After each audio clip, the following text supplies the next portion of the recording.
أعظم دقيقة عندما تعلم أن قراءة سورة الإخلاص مرة واحدة تعدل ثلث القرآن.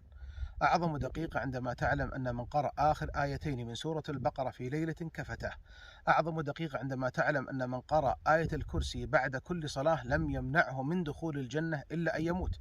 أعظم دقيقة عندما تعلم أن من قرأ آية الكرسي عند النوم لا يزال عليه من الله حافظ ولا يقربه شيطان حتى يصبح. أعظم دقيقة عندما تعلم قول النبي صلى الله عليه وسلم: من توضأ فأحسن الوضوء ثم قال: أشهد أن لا إله إلا الله وحده لا شريك له وأشهد أن محمدا عبده ورسوله، إلا فتحت له أبواب الجنة الثمانية.